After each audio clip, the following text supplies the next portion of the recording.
At the height of the Vietnam War, most American young men did not want to serve overseas in a war that they rightly or wrongly viewed as immoral. A lottery was established to determine who would be drafted into service. 366 plastic capsules containing birth dates were placed in a large glass container and drawn by hand to assign order of call numbers to all men within the 18 to 26 age range specified in this elective service law.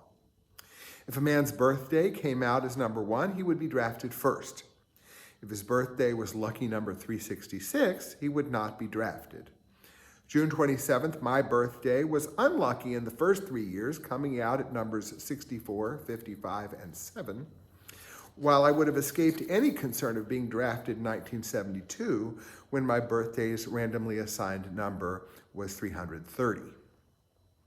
I was not drafted for several reasons, not least because I only turned 9 in 1972 in the last year of the draft. However, many men like me, but a dozen years older, wouldn't have gone to Vietnam even if their birthday came up as number 1. Full-time students with decent grades were not drafted until 1971. And connected parents often sought and successfully secured exemptions for their sons for a variety of reasons: real, exaggerated, and fabricated.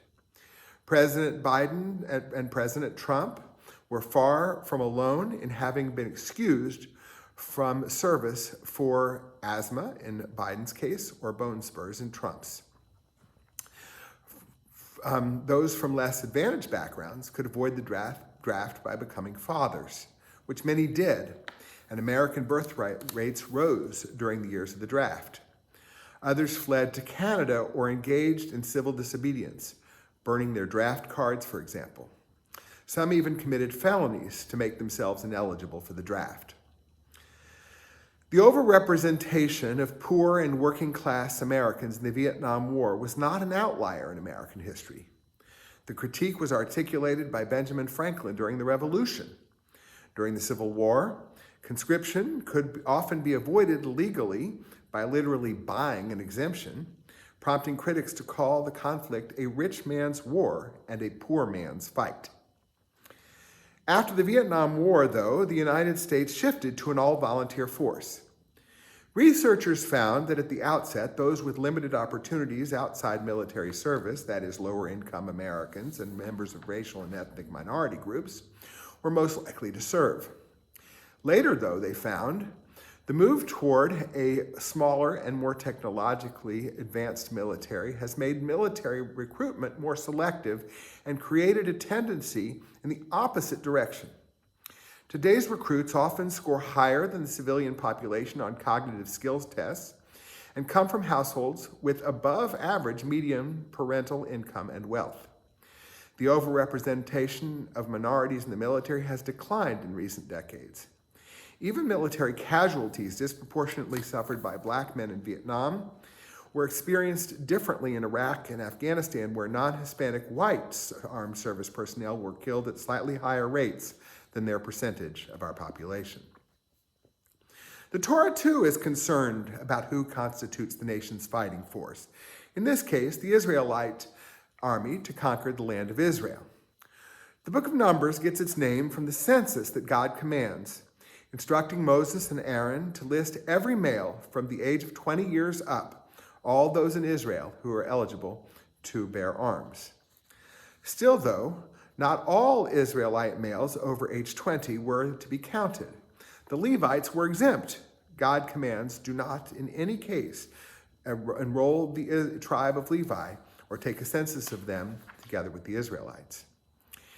In the 20th century, Rabbi Dean Steinsaltz explained that since the Levites would not be landholders when the Israelites conquered their territory, they would not be required to serve in the army. That theory suggests that people who didn't own land, meaning they were poor and reliant on charity, should not have to fight to defend the nation, the opposite of what has often been the case in the United States. Rashi, though, writing centuries earlier, insisted that the Levites were exempt from ordinary military service because they functioned as God's own army, protecting the tabernacle. This claim calls to mind the hotly contested exemption of ultra-Orthodox men from military service in Israel today. Israel's Sephardi chief rabbi, Yitzhak Yosef, said that ultra-Orthodox Jews would leave Israel en masse if their exemption from compulsory service was not renewed. The rabbi continued, "The state exists on Torah study, and without the Torah, there would have been no success for the army." Israel Policy Forum, by contrast, reports that the exemption has fostered significant resentment among other Israeli Jews. It also exacerbated the ultra-Orthodox community's socioeconomic marginalization and high unemployment rates. Biblical exemptions are not only for the poor or religious functionaries.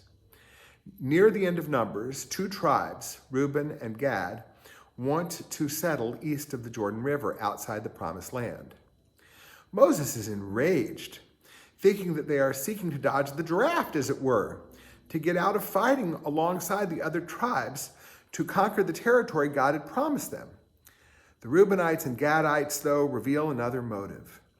They are wealthy. They own a lot of cattle, and there's good grazing land east of the Jordan. Still, they don't see their wealth or their choice of residence as cause for military exemption, offering instead to serve on the front lines, returning to their homes, their families, and their cattle only after their people are victorious. The hand of God must have been at work a month ago when I chose my sermon title for tonight. Melanie Nodelman contacted me to ask if I would bless Senior Airman Nodelman, this evening as he prepares for deployment overseas. But she asked me that only after I had chosen the sermon title for tonight. I chose the topic when thinking about a biblical passage at the outside of this week's portion that I ultimately did not cite. I was also mindful of the ultra-Orthodox exemption in Israel, which has caused tremendous unrest and upheaval. I also assumed that I would be addressing an inequity in today's American all-volunteer force, which I knew had been a particular problem in the Civil War and Vietnam. Several chaplains, a handful of folks in the National Guard, a young man from San Antonio now at the Naval Academy, and Spencer are the only people I know serving today. I imagined them all to be outliers. I guessed that an all-volunteer force would primarily attract people whose opportunities are limited. I do always research before I send the bema to spout off, though. This week, I learned a lot about the all-volunteer force. I imagined that my conclusion tonight would be the United States military should be more like Israel's, where universal compulsory service or other national service offer unity of purpose to virtually all Jews who aren't ultra-Orthodox, alongside Druze men and an increasing number of Bedouin men. Across the socioeconomic spectrum, they serve side by side, binding the country together. Instead, my research led me to believe that the burden to defend the United States is being shared more equitably than it was in the Vietnam era, bringing both risk and benefit to young Americans who choose to serve. I continue to believe that universal national service in the military or a civilian service corps would enhance American unity and patriotism. All Americans rely on the service of our men and women in uniform. Military service isn't for everyone, though.